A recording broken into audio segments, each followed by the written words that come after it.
Uma das coisas mais tristes para o homem é falhar na hora do ato sexual. Não é antes, nem depois na segunda tentativa, mas sim durante o ato.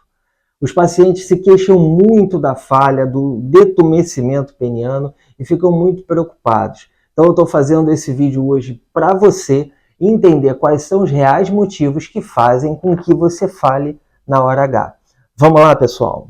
Primeiro, é necessário entender qual é o mecanismo de ereção e detumescimento, amolecimento peniano. Para que você tenha uma boa ereção, uma ereção de qualidade, tem que ter o estímulo visual, auditivo, olfativo, tátil, para que o homem tenha o desejo, para que ele responda com uma boa ereção. E o homem ele precisa estar completamente relaxado, despreocupado, tranquilo, onde o sistema parasimpático cerebral começa a atuar sobre o corpo e principalmente sobre o pênis. Então esse homem, se tiver o estímulo visual e se tiver o sistema parasimpático funcionando adequadamente, ele vai ter uma boa ereção. E aí, na conjuntura do ato sexual, é preciso que esse sistema propício se mantenha até o final. Então, o homem que está no meio do ato sexual, está ali no ato sexual, uma das principais causas que eles se queixam é, durante o ato sexual, ele recebe um estímulo externo que ele completamente faz o bloqueio na hora do ato. Então, às vezes, é o filho que bate na porta do quarto, ou ele lembrou de algum fator estressante. Essa semana mesmo eu atendi um paciente que durante a relação sexual ele fez a penetração e lembrou de uma ex-namorada que fez o ato mais violentamente e machucou ele. E aí ele apresentou o amolecimento do pênis naquele ato. Ele fez um link lá no passado e que apresentou o amolecimento do pênis agora, simplesmente porque lembrou. Então, qualquer fator que precipite um estresse na hora H vai fazer com que o pênis daquele homem não funcione adequadamente. É uma das formas mais comuns. Segunda situação, estresse, ambiente familiar muito estressante, às vezes morte na família, deixam aquele homem mais triste. Então o homem ele não recebe o estímulo, até recebe o estímulo adequado, mas na hora do ato sexual ele está tão cercado de coisas negativas que não deixam com que ele relaxe. Então o sistema parasimpático ele não atua, ele fica adrenalizado, estressado. Daniel, eu tenho contas para pagar, eu não estou num clima ruim, bom com a minha esposa, eu estou num clima ruim, a coisa não está fluindo bem, mas mesmo assim nós tentamos ter relação e não funcionou. Ou eu estou passando por um estresse familiar, morte, doença, enfim. Qualquer coisa que estresse ele na hora H vai fazer a coisa não funcionar. Tá legal? Então, outras coisas orgânicas que podem acontecer, outras doenças também. Número 1, o paciente diabético. Ora, se eu tenho um sistema parasimpático que dá o start para a ereção peniana, e esse sistema está comprometido no seu trajeto, o impulso nervoso que é liberado aqui, ele não vai chegar completamente lá no pênis. E o diabetes o que faz, Daniel? Ele destrói a inervação do organismo da pessoa, tanto da mulher quanto do homem. Mas no homem, nós sabemos que saem nervos da coluna e vão até o pênis. Então, nervos saem do cérebro, descem pela coluna e vão até o pênis. Se no meio do trajeto houver falhas na propagação desse impulso do sistema parasimpático, ele não vai ter uma resposta boa lá na ponta. Então, o paciente diabético de longa data que usa medicações, ele pode apresentar falhas recorrentes. E o paciente que ele tem diabetes, ele tem que manter a sua glicemia no nível normal. Quanto mais normal a glicemia, melhor. Ah, Daniel, mas eu uso remédios antidiabetogênicos, metformina, glifage, glibenclamida, todos esses. Também influenciam? Influenciam. Mas eu prefiro você com o controle da diabetes, usando as medicações, do que você sem controle do diabetes. ok? Então a ideia é sempre tratar o seu diabetes e não deixar de tomar as medicações, mesmo sabendo que elas podem interferir na qualidade da sua ereção. Outra situação, Daniel, paciente hipertenso. Aqueles pacientes que têm a pressão mais elevada usam diuréticos, medicações para diminuir a pressão arterial. Então, os diuréticos são os mais comumente afetadores da qualidade da ereção do homem. Esse homem ele passa a ter uma influência dessa medicação diurética muito grande. Eles baixam o estímulo, não deixam uma ereção de qualidade. Daniel, eu vou parar de tomar o medicamento? Não! Você vai conversar com o seu cardiologista para ver se tem a possibilidade de trocar a classe. Em vez de diurético, usar uma outra medicação para poder fazer o controle da pressão. Olha, doutor, eu não estou tendo uma resposta sexual boa, acredito que possa ser a medicação. Alguma delas interfere na ereção? E ele vai te dizer. Tá legal? Então, se for possível trocar a medicação, é possível fazer um teste. Então, consulte sempre o seu cardiologista. Outra opção bastante comum, pacientes também que são psiquiátricos, que usam medicações psiquiátricas, antidepressivos, eles influenciam também na qualidade da sua ereção. Deixam a qualidade da sua ereção pior. Então você está lá na hora H e tomou a medicação está fazendo efeito na questão psiquiátrica, mas influencia no detumescimento peniano. Às vezes o paciente tem até dificuldade na resposta inicial da ereção.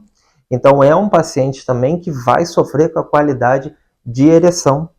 Remédios para próstata, os famosos inibidores ou alfa-bloqueadores, inibidores da 5-alfa-redutase também, eles podem atuar levando a uma baixa, a um baixo estímulo sexual também. Os alfa-bloqueadores, eles caem um pouquinho o estímulo. E a dutasterida, a finasterida também influenciam, porque atuam na via da testosterona. Então são medicações, todas essas comuns, que interferem numa qualidade sexual e que ali, na hora H, naquele momento, essa conta pode chegar. Ah, mas Daniel, o que eu faço? Eu tenho muitas comorbidades. Eu já tenho aqui 60, 70, 80 anos, sou hipertenso, sou diabético, tomo remédio para próstata, sou sedentário, não faço nenhum tipo de esporte, estou acima do peso, fumo, bebo. E aí, me dá uma resposta para mim? Fique calmo. Essa resposta é o seguinte: você vai controlar bem a sua pressão arterial, a sua glicemia, vai parar de fumar, que é o fator que você pode evitar, vai parar de beber se você bebe, vai trabalhar na questão do peso, vai reduzir o seu peso corporal, mais um item que você pode mudar, e vai começar a praticar atividade física. São menos 4 itens que você pode mudar. Ah, Daniel, mas é a idade, a hipertensão e diabetes. Infelizmente, eu gostaria de te dar uma notícia boa, mas são fatores, são variáveis que nós não podemos mudar. O que nós podemos, nós vamos trabalhar e melhorar. E existem sim medicações para melhorar o grau da sua ereção. Tadalafila, iodenafila, vardenafila, sildenafila, todas essas são drogas comuns. Normalmente, nós começamos com uma dose baixinha, 5 miligramas diário, de uso diário para esse paciente. Ah, Daniel, posso tomar só quando eu for namorar? O ideal com a dose de 5 miligramas é que você use todos os dias, para que quando você venha a ter o desempenho sexual, você já tenha um pico plasmático da droga bom no seu sangue, e aí ela consiga ter uma atuação perfeita. Ah, Daniel, mas eu usei 5 miligramas uma vez quando eu fui ter relação e não tive resposta. Esse remédio não é bom não. Calma, pessoal, você usou só da forma errada. Você precisa usar todos os dias, se houver a liberação do seu médico. é sempre prudente fazer uma avaliação cardiológica prévia. Ah, Daniel, usei direitinho ali, 30 dias, bonitinho, e eu acho que pode melhorar, ok? Nós podemos associar uma droga de 20 miligramas ou até mesmo manipular, tomar 2 comprimidos de 5 no dia que for ter relação, aumentar a dose para 10 miligramas. É possível? É, claro que é. Então você pode associar as medicações e achar a dosagem ideal para você. Nem sempre o que vale para um paciente de 60 quilos é o mesmo para um de 130. Então é preciso o urologista tatear a dosagem da droga ideal para o paciente. Daniel, posso eu fazer isso? Não. Mas eu pesquisei aqui no Google, você me falou, usou de 5, de 20. Não. As coisas são feitas sob uma vigilância técnica. Você precisa de um médico para fazer esse acompanhamento. A superdosagem dessas drogas pode causar problemas. A dosagem normal, ela é muito segura, ela faz bem até para o seu coração, para o seu organismo. Agora, Daniel, quando é que dá problema? Eu ouvi dizer que dá problema na parte cardíaca. Sim.